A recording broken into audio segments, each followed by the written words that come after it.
El ayuno de Asara Betevet. Nuestros sabios nos han enseñado que,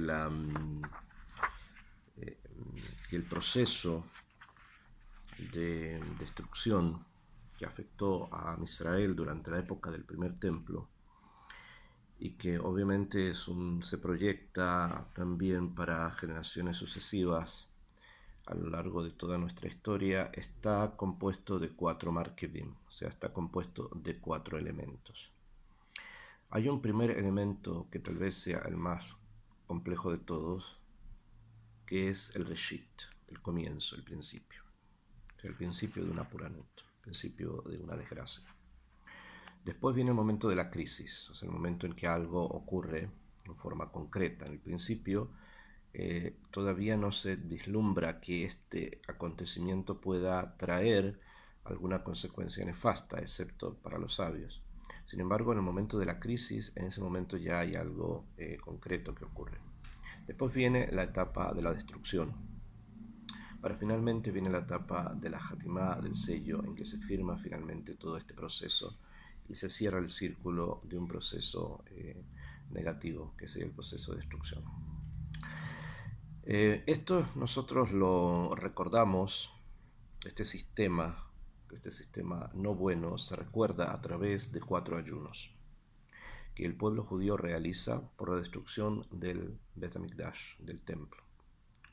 El primero de ellos es el principio, que es el ayuno de Asara Betevet, del 10 del mes de Tevet, en el día en que estamos hoy. Después que viene el momento de la crisis, que se recuerda el día 17 de Tamuz, cuando se rompió una brecha, o se hizo un agujero en la muralla de la ciudad de Jerusalén. Después, el momento de la destrucción, que es entre el ayuno de Tisha B'Av, del 9 de Av, que es la destrucción del Bet HaMikdash, primero, segundo, cosas concretas, terribles que ocurrieron ese día. Finalmente, para terminar en el sello de este ciclo, que es el ayuno de Gimel de Tishrei, que se conoce como el ayuno de Tzom Gedaliah, el ayuno de Gedaliah, en que se recuerda la muerte de Gedaliah.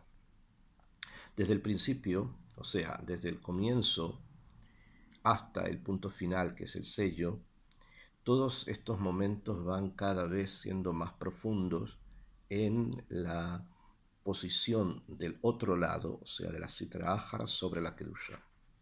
Y van cada vez mostrando un aumento en la profundización del mal. Comienza con el principio, sigue con la crisis, que es la ruptura de la muralla, continúa con la destrucción de la ciudad y se cierra con la muerte de Gedaliah, que, para aquellos que no sepan, este ayuno recuerda el momento en que el último Garín, el último núcleo judío que existía en la tierra de Israel, se escapa por el hecho de que hubo una discusión interna que llevó a la muerte del gobernador que los babilónicos habían puesto dentro del país, de manera tal que tal vez hubiese habido una posibilidad de reconstruir otra vez toda la sociedad judía a través de este Gedaliah y de las personas que habían quedado, pero al matarlo, al asesinarlo justamente en Rosh Hashanah de aquel año, el resto de los judíos prefirieron escaparse y de esa manera dejar la tierra de Israel. Ese fue la Hatimá, el punto final del que cierra este ciclo tan nefasto. Pero este ciclo comienza con Asara Betevet. Entonces hay que estudiar cuáles son los acontecimientos que Hazal vieron, que los sabios vieron, como el principio de algo que va a terminar en una catástrofe que finalmente va a terminar en un sello, en que se va a cerrar el ciclo. Esto es como una pequeña introducción. Segundo, desde que se cerró el Tanaj, o sea, desde que tenemos a los últimos profetas, en la época de Ezra y Nehemia, durante la construcción del segundo templo, el Tanaj, lo que se considera los textos de profecía del pueblo judío, los 24 libros, llegan a su cierre, se completa ese canon, y Am Israel recibe justamente aquellos libros que fueron escritos por profetas, o sea, personas que habían recibido una iluminación divina para escribir y transmitir un mensaje. En estos libros hay muchas cosas fuera de la profecía, sin embargo es la profecía el punto central. Todo lo demás, la historia, la literatura, la poesía, Todo lo demás que podamos encontrar dentro de estos libros es simplemente algo periférico con respecto al punto central, que es el mensaje profético. Después de este momento que se cerró el Tanaj, hasta el momento en que Rabbi Yehuda Anasí, más o menos 250 años después de la destrucción del segundo Bet HaMikdash, el segundo templo, él escribe la Mishnah. Esto quiere decir que por un lapso de podríamos denominar casi 500 años, no hubo dentro de la historia del pueblo judío nada escrito. Tenemos casi 500 años donde no existe literatura judía. Me refiero a literatura judía cuando estoy hablando de literatura que tiene que ver con el judaísmo, con la Torá de Israel. Hasta que Rabbi Yehuda Anasí decide en Tiberias escribir la Mishnah, que después, cuando los judíos estén en Babilonia, van a continuar los estudios de esta Mishnah, que es la Torá oral, a través de lo que se conoce con la Gemara, que se va a cerrar en el siglo VI. Entonces, estamos hablando, como dije, de un periodo de tiempo bastante extenso, de casi 500 años, donde no hay textos de Torá. Digo textos de Torá porque eso no quiere decir que no hubo textos que judíos hayan escrito sobre otros temas. Hubo textos de historia que se escribieron en esa época, que al final de la época del Segundo Templo aparece Flavio Josefo, una imagen histórica, un personaje histórico, que escribe en griego libros de historia. O sea, es un judío que escribe libros de historia. Tenemos antes de él los libros de los macabeos, que también son libros de historia, los libros que nosotros denominamos Hitzonim, los libros que quedaron fuera del canon del Tanaj, en las primeras épocas del Segundo Templo, se escribieron libros como el libro de Yoshaná, el libro de Tobías, otros libros que judíos escribieron, pero que no son libros de Torah, sino que son libros de poesía, son libros de Meshalim, de parábolas, de historia, etc. Pero no libros de Torah. Un primer libro de Torah que se escribió de una manera monumental fue la Mishnah, donde está escrita la Torah oral que escribió Rabbi Yehuda Anasí. Entonces la pregunta es ¿por qué no se escribía? La respuesta es bastante simple desde una perspectiva, debido a que la Torah escrita, lo que nosotros conocemos como Torah Shevichtav, la Torah escrita ya estaba escrita, que es el Tanaj, o sea, es la profecía escrita. Eso es la Torah escrita y eso es lo que se seguía copiando. Se seguían copiando Sifrei Torah, se seguían copiando los libros del Tanaj. Eso es nuestra Torah escrita. Y la Torah oral, como su nombre lo dice, no es una Torah que se pueda escribir, e incluso había una prohibición de no escribirla. Eso quiere decir que cuando un rabino enseñaba, abría el Tanaj, que quiere decir el Sefer Torah o alguno de los libros de profecía, y enseñaba a sus alumnos aquello que estaba escrito y decía además la tradición oral que había sido recibida sobre ese trozo que él quería estudiar desde Moshe en el Sinai hasta ese momento. Y no la podía legalmente escribir, estaba prohibido que la Torah oral fuese escrita. ¿Qué ocurrió entonces? ¿Por qué Rabbi Yehuda Anasí sí decidió escribir la Mishnah, que es la Torah oral? Por un motivo bastante contingente e histórico, con las persecuciones de Adriano. César Adriano comenzó, después ya de la destrucción del Segundo Templo, con una persecución muy, muy honda y muy difícil en contra del pueblo judío. Entonces eso quiere decir que comenzaron a asesinar a muchos sabios. Entonces si se asesinaba a un sabio, la información que él tenía se perdía. Y así, como vio Rabbi Yehuda Anasí en su perspectiva de que esto podía llevar a que la Torah oral de Israel pudiera perderse, entonces decidió escribirla. Y eso fue lo que hizo, reunió a concilios de Jajamín traídos de muchos lugares para que escribieran la Torah oral, y eso es lo que nosotros conocemos como la Mishnah. Se escribió además en ese momento el Midrash, que también es Torah oral, ¿sí? Y también en la época se escribe el Zohar, que es la Torah oral, pero a nivel de los estudios cabalísticos de las profundidades de la Torah. Entonces, eso comienza en esa época, en la época de Rabbi Yehuda Anasí, pero entre medio no tenemos, entre comillas, nada, excepto si tenemos un libro. Existe un solo libro judío que es parte de nuestra biblioteca, o sea, de los libros que se consideran libros de Torah, que se llama Megilat Ta'anit. la Megilá del ayuno, Megilat Ta'anit. Megilat Ta'anit es un libro con autoridad que es citado por la Mishnah y por los sabios posteriores, también en la Gemara y también en los Midrashim, que se está citado como un libro con autoridad, o sea que es un libro de Torah escrito por un jajam, no sabemos quién es, pero sabemos que es un libro que es parte de la Torah de Israel, que nos va repasando mes tras mes aquellos momentos en los que debe hacerse ayuno y aquellos momentos en los que no debe hacerse ayuno. Y cuando este libro ingresa en el mes de Tevet, el mes que hoy día el mes que estamos, este libro analiza justamente hechos que ocurrieron en Tevet, por los cuales es obligación hacer ayuno. Y sobre eso dice este libro, la Megilat Ta'anit. No nos olvidemos que estamos en la primera etapa de las 4 etapas de la destrucción, que hablé en un principio, o sea, estamos en el Reshit. Estas cosas que vamos a nombrar ahora, de las que vamos a hablar, son cosas que son un Reshit, son un comienzo. Y por lo tanto, se necesita una perspectiva bastante profunda para entender que estas cosas pueden ser, después de ellas pueden traer consecuencias que sean nefastas. Dice Megilat Ta'anit así: Bishmona betevet nichteva Torah yevanit vimeita el Mai Amelech. Dice, el 8 de Tevet, día obligatorio de hacer ayuno, según la Megilat Ta'anit, fue escrita la Torah en griego, en los tiempos del rey Talmai. Vehachoshech bala olam shloshet yamim. Y obscuridad vino al mundo durante 3 días. Entonces, el día 8 de Tevet es un día en que es obligatorio hacer un ayuno por la traducción de la Torá del hebreo al griego. Hoy en día, nosotros no hacemos ayuno el 8 de Tevet, salvo algunas personas que son Yehidei Segulá, sino que los sabios posteriormente, y así quedó decidir Alajá en Shulchan Aruch, se van a reunir estas cosas que ocurrieron cerca del 10 de Tevet en un solo día de ayuno, que es el 10 de Tevet. Y por lo tanto, el 10 de Tevet tiene un markiv, tiene un elemento en el cual también uno de los puntos por los cuales hacemos ayuno por la traducción de la Torá del hebreo al griego.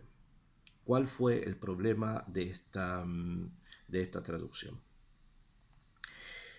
Los sabios dicen que no se tradujo Kol Sorja, o sea, no se tradujo todo cuanto era necesario ser hecho. Sin embargo, sin entrar ahora en todo el tema, porque es bastante amplio, nosotros podemos hacer una pregunta. Sabemos que cuando Yoshua ingresa a la tierra de Israel, y ya antes, al final del Sefer Devarim, Kadosh Baruj Hu le pide a Moshe Rabbeinu que una de las cosas que tienen que hacer al ingresar a la tierra de Israel es escribir la Torá en 70 idiomas, en unas piedras que tenían que ser puestas en un lugar y escribir ahí la Torá en 70 idiomas. Entonces, ¿cuál es el punto en el que la traducción de la Torá al griego es algo por lo cual hay que ayunar si Moshe mismo escribe esa Torá en 70 idiomas? Entonces, la respuesta es bastante profunda y nos muestra también la diferencia que hay entre Grecia e Israel, porque los griegos tomaron la Torá de Israel y la tradujeron al griego por el hecho de que ellos pensaron que en la Torá había sabiduría humana perteneciente a un pueblo humano que era necesario elevar a un nivel académico. Y ese nivel académico lo da obviamente el idioma de la academia, que es el idioma griego. Por lo tanto, cuando ellos tomaron la Torá no fue Kol Sorja, o sea, trataron de quitar el elemento divino que ellos jamás entendieron que existía en la Torá. En un texto humano no existe algo divino, y transmitir al mundo entero una Jochma, la Jochma del judaísmo, ¿okay? De Judentumwissenschaft, ¿okay? O sea, las ciencias del judaísmo, como dijeron los profesores alemanes hace 100, 200 años atrás, cuando quisieron introducir el judaísmo dentro de la universidad. Y esto, para nuestros sabios, desde el punto de vista de nuestra tradición, se considera oscuridad y no luz. Y las consecuencias fueron bastante graves, como podemos ya percibir del hecho de reducir la Torá simplemente a un mensaje humano, Entonces podemos decir, así como tú tienes un mensaje humano, yo tengo otro mensaje humano. Si son los dos humanos, entonces lo tuyo es igual a lo mío y más adelante ellos van a decir que lo de ellos es mejor que lo nuestro. Entonces los sabios vieron acá el principio de algo que degrada, que cae, y es por eso que para pedir a Kadosh Baruj Hu que esa clipá, que esa impureza se rompa, hacemos un ayuno, que es como el punto más fuerte de entrega en que el ser humano da a Kadosh Baruj Hu al entregar incluso su propio cuerpo, sin comer y sin beber, para algo, una matará, un objetivo espiritual. Después, continúa la Megirat Ta'anit y dice, Betish Abo, el 9 de Tevet, Lokat Burraboteinu Alma, no escribieron los sabios el porqué. O sea, es día de ayuno obligatorio, el 9 de Tevet, pero los sabios no explicaron, no escribieron por qué. Esto es muy extraño porque el libro, este texto viene diciéndonos exactamente el por qué se ayuna cada día en que hay ayuno, no solamente en este mes, en el resto del año también, cuando hay un ayuno lo dice. ¿Por qué acá, Megilat Ta'anit, nos enseña que hay un ayuno ese día, pero los sabios no escribieron el por qué? Los Mefarshim, en la Megilat Ta'anit, también se asombran sobre esto que la Megilá dice y preguntan que es bastante extraño que la Megilá no la haya escrito cuando sabemos de otras fuentes, en especial de las Selijot, que se dice en el día Asara B'Tevet, sabemos de otras fuentes que ese día fue el día que murió Ezra Sofer. Entonces la fijación de ese día como día de ayuno es porque ese día muere Ezra Sofer. Y Ezra Sofer es una imagen, es una personalidad tan importante dentro del pueblo judío para la reconstrucción del judaísmo después del exilio del primer templo, donde la Shejinah bajó y donde todos los elementos espirituales ya comenzaron a diluirse en culturas distintas. Fue tan importante la venida de Ezra y lo que él fijó y lo que él hizo, que su muerte trae como una especie de kvedut, de algo demasiado material sobre el mundo, cuando teníamos todavía aquí la presencia de uno de los últimos profetas, incluso de Ezra Sofer, al principio de la época del Segundo Templo. Por lo tanto, los sabios opinan que su muerte, la muerte de un sabio como él, es motivo en que es necesario ayunar. Entonces, ¿por qué no lo escribe la Megilá? Quedó en pregunta. ¿Por qué la Megilá no escribió esto? No escribió la causa, escribió que se ayuna, pero no la causa. Sin embargo, tenemos otro motivo, o los sabios aducen que hay otro motivo por el cual se debe ayunar el día 9 de Tevet, que se corrió al 10. Y dice el comentarista que se llama Eshel Abraham a la Megilat Ta'anit, Be'ayen ma shekatav moreno Arav Avraham beshen Aravad, son de los Rishonim. Dice, Ubetosafot Hadashim, y también en otro texto se llama Tosafot Hadashim, Beshem Gadol Echad, en nombre de un gran hombre, o sea, de alguien que conocía de estos temas, de Nolad Bo Yeshu, que en ese día, el día 9 de Tevet, fue el día en que nació Yeshu, Betzafu Sheigrom Raot Rabot Betzarot le Israel. Y los sabios comprendieron que esto iba a causar desgracias muy grandes y dificultades muy extremas a Israel. O sea, un motivo que no está escrito en la Megilá, sino en los comentaristas a la Megilá, es que este día fue el día que nació el fundador de la Notzrut, del cristianismo. Y esto, si en ese momento no era contemplado a nivel simple o histórico como algo demasiado trascendente, los hajamim, nuestros sabios, en su perspectiva más profunda se dieron cuenta que esto iba a traer consecuencias muy negativas al pueblo judío. No necesito entrar en los detalles de las consecuencias negativas que esto ha tenido, y en el sentido de que el nacimiento del cristianismo y el hecho de que se mantenga aún el cristianismo en el mundo sea algo muy peligroso para Israel.